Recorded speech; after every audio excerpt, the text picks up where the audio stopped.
Would you risk the open sea, knowing that one wrong tide could take everything you built? Would you trade safety for a chance, just a chance, to chase a fortune of nearly $888,888? For the people who live along America's misty coastlines, that question isn't a choice, it's a calling. It's the way life has always begun and ended, shaped by the sea's moods and the pull of its tides. Before dawn, the harbor stirs. Engines growl softly beneath a blanket of fog. The air smells of diesel and salt, of steel and sweat. On the decks, rows of wire cages rise in the half-light, gleaming like towers of rusted gold. Each one is a wager placed against the ocean's indifference. The fishermen move without words, their hands guided by memory, their eyes tracing the currents. They have done this so many times that motion itself has become instinct. They work in silence because the sea demands respect. The first light breaks, pale and cold, spilling across the water like liquid glass. One by one, the boats push away from the dock. The fog thickens behind them. The land disappears. Out here, there are no boundaries, no promises, only risk. Each trap is baited and thrown overboard, heaved by calloused arms into the dark, brackish water. They vanish instantly, swallowed by the depths. Every splash echoes like a prayer. Every rope that tightens around a gloved hand carries a single question. Will it come back heavy with life, or empty as the horizon? A good haul means debts paid, fuel replaced, meals on the table, children cared for. A bad tide means another loan, another sleepless night, another reminder that fortune and failure share the same salt. The sea gives what it wants and takes what it must. It owes no one an explanation. Beneath the surface, the blue crab moves through the murky shallows. Calanex sapidus, the beautiful swimmer. Its shell glows with shifting shades of blue and green, like sunlight bending through glass. It lives only 2 or 3 short years, but in that time, it molts more than 20 times, breaking free of its armor again and again to grow. It is both fragile and fierce, delicate and enduring, a creature defined by transformation.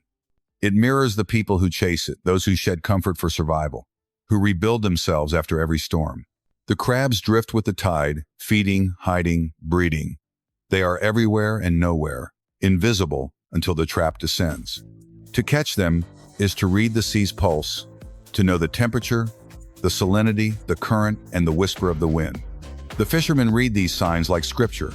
They know that 1 degree too warm, 1 gust too strong, and the harvest vanishes. The work is punishing. Hours stretch into days. The ocean never sleeps, and neither can those who depend on it. Salt eats at metal. Water seeps through gloves and skin. The sun burns by day. The cold bites at night. And still they labor, driven by hope and habit, by the belief that somewhere below, the cages are filling. The ocean tests them constantly. Winds shift without warning. Waves rise like moving walls, hammering against the hull, rattling the steel cages that tower on deck. Every sound becomes part of a rhythm older than memory, the groan of winches, the clang of chains, the crash of water. Out here, time itself becomes an adversary. With only 7 days before the season closes, every lost hour means thousands of dollars slipping beneath the waves. Yet in this chaos there is order. The fishermen move with precision. They track the tide like mathematicians, balancing instinct with experience. They record every catch, every current, every subtle change that might reveal the ocean's mood. Regulations require that undersized crabs and breeding females be released. It's not just law, it's wisdom, carved by loss and learned through generations. To protect the future, one must show restraint today. And so the days pass, each one a test of endurance. When at last the traps are hauled back, heavy with movement, the men cheer softly, the sound lost to the wind. Thousands of blue crabs shimmer in the light, claws snapping, shells glinting like coins. 20,000 of them in a single week, worth nearly $888,888. Numbers that sound like myth, earned through pain and precision, through faith in the unseen. But the work does not end when the boat returns to shore. The dock becomes a new battlefield. The air fills with the hiss of high-pressure sprays as the catch is washed clean. Workers sort them quickly, small from large, male from female hands, moving in a blur of motion. Each crab's claws are tied to prevent damage. Then, in rooms colder than winter, they are flash frozen within minutes. Time stops so freshness can live on. Labels are printed: weight, origin, date, and code. These numbers guarantee honesty. They prove that what began as a whisper on the tide can be traced across oceans. From these small coastal towns, the journey continues by truck and by ship. Refrigerated containers hum through the night, crossing highways, ports, and seas. The cargo heads toward distant markets in Japan, in South Korea, in Europe, where the blue crab becomes something else entirely. In bright kitchens and crowded restaurants, chefs lift the frozen packages like treasure. They thaw them carefully, steam them, season them, and serve them with reverence. The scent of butter, garlic, and spice fills the air. On white plates and in shining bowls, the crabs become symbols of pleasure and luxury. Diners lift each shell unaware of the storm it survived, the hands that risked everything to bring it here. Every bite is a translation, turning risk into comfort, struggle into flavor. It is the sea made tangible. It is humanity's oldest trade, danger for nourishment. For the families who live by the coast, the crab is not just a product. It is memory, culture, identity. Children grow up learning to tie knots before they can write their names. They memorize the moon's phases, the scent of the tide. Their playground is the dock, their lullaby, the rhythm of engines leaving before dawn. The sea is both their teacher and their judge. This life is harsh, but it is sacred. The sea takes much time, strength, sometimes even lives, but it gives something beyond money. It gives purpose. On Sundays, when the boats rest and the water lies still, families gather around simple meals. A pot of crab stew simmers on the stove. The room fills with laughter, with the language of survival. Each meal is a story retold: the storm that almost broke them, the haul that saved them, the ancestors who first cast their nets into these waters. The connection between the people and the sea runs deeper than any tide. It is written in blood and salt, in the lines of weathered faces, and in the quiet faith that tomorrow will bring another dawn worth chasing. But the future of that dawn grows uncertain. The ocean is changing. The waters are warmer now. Storms are stronger, more frequent, more violent. Pollution creeps into the estuaries where crabs once thrived. Plastic drifts where eelgrass used to sway. The delicate balance that sustained generations is tilting. What was once predictable is now unpredictable. The old maps no longer match the sea's new patterns. The fishermen know this better than anyone. They see it in the size of their catches, in the timing of migrations, in the strange seasons that defy memory. They know that without care, the ocean that feeds them could one day fall silent. That is why sustainability has become not a choice, but a necessity. Strict quotas, seasonal closures, and size limits now dictate the rhythm of work. Scientists study breeding cycles, monitor populations, and partner with local crews to protect habitats. Modern technology tracks every trap, every shipment, every pound of crab that leaves the dock. Transparency becomes protection. Preservation becomes survival.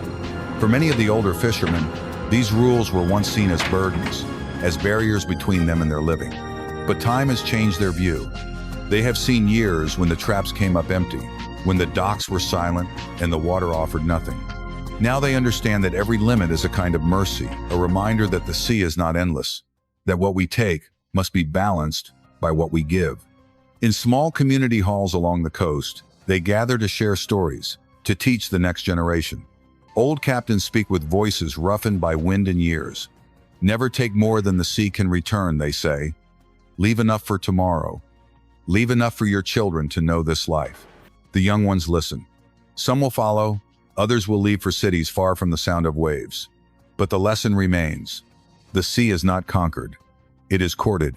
It rewards patience and punishes greed. It remembers everything. As night falls again, the harbor quiets. The water darkens, reflecting the thin glow of a crescent moon. Nets dry along the pier, ropes hang heavy with salt. Somewhere out there, beneath the black surface, the steel cages rest like sleeping giants. The fishermen will return for them when dawn comes, as they always have. Some will rise heavy with crabs, others empty. Either way, the sea will have the final word. Beyond the numbers, beyond the 20,000 crabs, the 7 days, the $888,000, there lies something more enduring. It is not the money that drives them back to the water. It is 一 belief. 个补气剂坚 It 持 is 下 the 来， quiet 基本上可以 understanding 实现 that 自己的 life, 小目标。 like the tide, moves in cycles. Rise and fall, gain and loss, risk and renewal. Every man who faces the sea knows this truth. Fortune is fleeting. Legacy endures. The ocean forgets no one, but it forgives those who listen. To work with the tide is to join something ancient, something infinite. The story of the blue crab is, in truth, the story of us all. A reflection of resilience, transformation, and the fragile balance between hunger and harmony. The crab's life reminds us that even the smallest creature can shape the fate of families, economies, and nations. Its journey from estuary to dinner plate is a thread that ties together science and survival, labor and love, the local and the global. In every claw, there is the story of a gamble won or lost. In every shell, the echo of a wave. And in every bite, a taste of what it means to live between hope and uncertainty. The fishermen will return tomorrow, just as they did yesterday. The fog will rise again. The engines will rumble to life. Steel cages will vanish into the deep, and prayers will follow them down. Because this is more than an occupation, it is faith made visible. It is trust in a living world that gives as fiercely as it takes. So when you next see a crab glistening on a plate, remember the journey it made to reach you. Remember the hands that risked everything, the tides that turned without mercy, the people who built their lives on something as uncertain as the sea. Remember that behind every meal lies a story of endurance. The sea does not promise riches, only meaning. It teaches those who listen that wealth is measured not in money, but in moments of connection, of gratitude, of humility before the vastness that sustains us. This is the story of 20,000 blue crabs, of 7 days and $888,000 earned beneath the weight of fog and faith. But more than that, it is the story of human perseverance, of the fragile pact between man and nature, of risk turned into reverence. If this story has reached you, if it has stirred something quiet and deep within you, then carry it forward. Share it, remember it, and when the tide calls again, listen closely. Somewhere out there, beneath the shifting waves, another fisherman is casting his hope into the deep, trusting that the sea will give, that the world will remember, that fortune will fade but legacy will remain. The ocean waits, always.